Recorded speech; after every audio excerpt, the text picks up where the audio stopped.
Next കൊടുക്കുന്നത് leg curve സ്കെയിലെടുത്ത് വെച്ച് ഞങ്ങൾ ഇവര് സ്ട്രൈറ്റ് തന്നെ കൊടുക്കാം. ഈ 1 ഇഞ്ചിൻ്റെ മാർക്കിലേക്ക് സ്ട്രൈറ്റ് തന്നെ കൊടുക്കാം. താഴേക്ക് വരുമ്പോൾ ഇതുപോലെ വെച്ച് പിടിക്കാം. ഇങ്ങനെ പിടിക്കാം. പിടിച്ചു കൊടുത്ത് ഈ ഷേപ്പ് ഇതുപോലെ കൊടുക്കണം. ഈ മാർക്കിങ് കൊടുക്കാം. ഫുള്ളായിട്ട് ഇങ്ങനെ കൊടുക്കാം.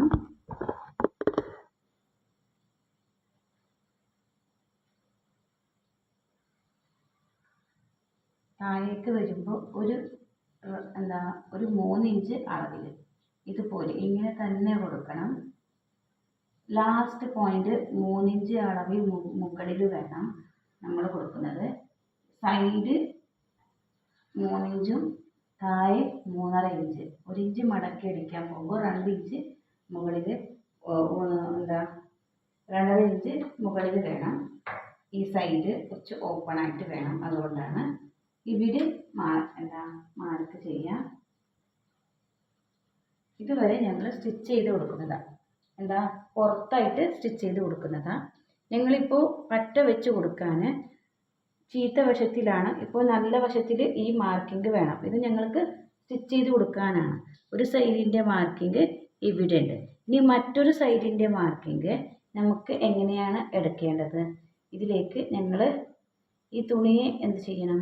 കുറച്ച് ഇങ്ങോട്ടേക്ക് ഈ സെയിം മാർക്ക് വേണമല്ലേ.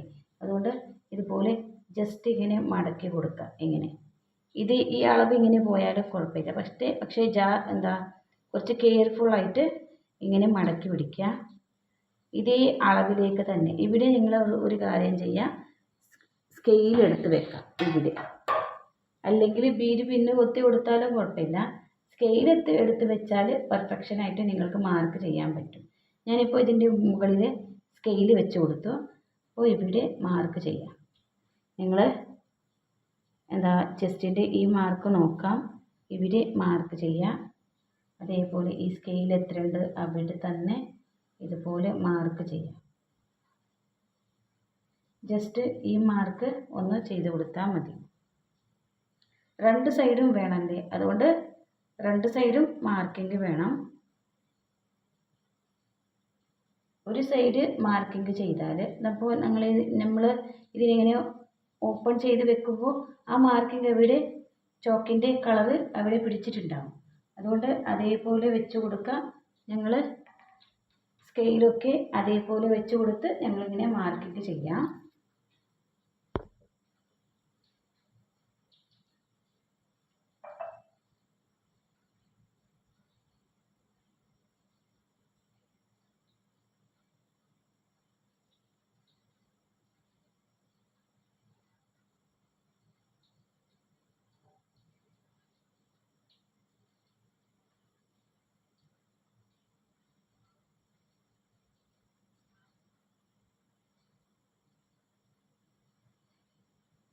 ഇതുപോലെയാണ് നമ്മൾ മടക്കി വെച്ചു. ഇനി ലാസ്റ്റ് വരെ അതേപോലെ മാർക്കിങ് വെച്ച് മാർക്കിങ് ചെയ്യാം. ഈ മാർക്കിംഗ് ഒക്കെ നമുക്ക് 2 സൈഡിലും കറക്റ്റായിട്ട് വേണമെന്നുണ്ടെങ്കിൽ നമ്മളിതുപോലെ ടാപ്പ് ചെയ്ത് കൊടുക്കാം. കുറച്ച് മാർക്കിംഗ് ഒന്ന് തിക്കായിട്ട് കൊടുക്കാം. നല്ലോണം മാർക്കിംഗ് ചെയ്യാം. തിക്കായിട്ട് മാർക്ക് ചെയ്താൽ അത് മടക്കിയിട്ട് തിരിച്ച് മടക്കി എടുക്കുമ്പോൾ മറ്റൊരു സൈഡിലേക്ക് ഈ മാർക്കൊക്കെ വരും. കോപ്പി ആയിട്ട് വരും മറ്റൊരു സൈഡിലേക്ക്. അപ്പോൾ ഞങ്ങൾ ഇനി ചീത്ത വശത്തിലേക്ക് മടക്കിയെടുക്കാം. അതിൽ ഞങ്ങൾ ഈ പീസിൻ്റെ മാർക്കിംഗ് ഉണ്ടല്ലേ, അതൊന്ന് മാർക്കിംഗ് ചെയ്തെടുക്കാം. ചീത്ത വശത്തിലേക്ക് എങ്ങനെയാണ്? ഇപ്പോൾ നല്ല വശത്തിൽ ഞാൻ ഓൾറെഡി മാർക്ക് ചെയ്തു. ഇങ്ങനെ മടക്കിയെടുക്കുക, ഓപ്പൺ ചെയ്ത് വെക്കാം. ജസ്റ്റ് ചീത്ത വശത്തിന് ഇതുപോലെ ഉള്ളിൽ നിന്നിങ്ങനെ ഓപ്പൺ ആക്കാം. ഇവിടെ തന്നെ ഇതുപോലെ മാർക്ക് ചെയ്ത് കൊടുക്കാം. അപ്പോൾ ഫ്രണ്ടിലേക്കും വേണം ബാക്കിലേക്കും വേണം. അതേപോലെ ബാക്കിൻ്റെ പീസിലേക്കും വേണം. ഫ്രണ്ടിൻ്റെ പീസ് പിടിച്ചോ, അതേപോലെ നിങ്ങൾ ബാക്കിൻ്റെ പീസ് ഇങ്ങനെ തന്നെ പിടിക്കുക. ഇവിടെയും മാർക്ക് കൊടുക്കുക. അപ്പോൾ ഉള്ളിൽ മാർക്ക് വരും. കുറച്ച് ഉള്ളിൽ മാർക്ക് വന്നില്ലെങ്കിൽ ഇത് കാണാൻ പറ്റും. ഇതുപോലെ മാർക്ക് കൊടുക്കാം ഉള്ളിൽ.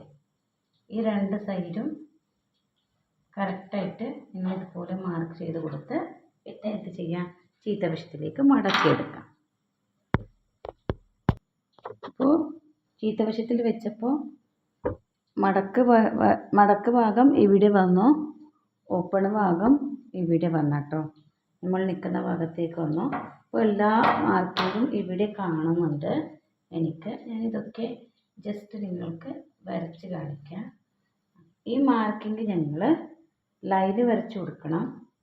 സെൻറ്ററും 16 ഇഞ്ചാണ്. നമ്മൾക്ക് വേസ്റ്റ് ലെന്ത് വേണം. ആ 16 ഇഞ്ചിലേക്ക് ഇവിടെയും മാർക്ക് ചെയ്ത് കൊടുത്ത് അതിൻ്റെ താഴെ 1 ഇഞ്ചിൻ്റെ ഒരു മാർക്കും കൊടുക്കണം. മാർക്ക് ചെയ്ത് കൊടുക്കാം. ഞങ്ങൾ വരച്ച് കൊടുക്കാം.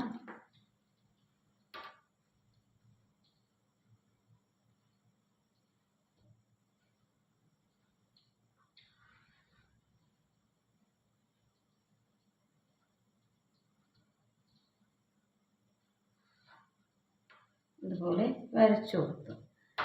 അതേപോലെ മറ്റൊരു സൈഡും നമ്മൾ ടാപ്പ് ചെയ്തിട്ടും എടുക്കാം, തിരിച്ച് വെച്ചിട്ടും എടുക്കാം. അതേപോലെ മറ്റൊരു സൈഡ് വരച്ചിട്ട് കൊടുക്കാം.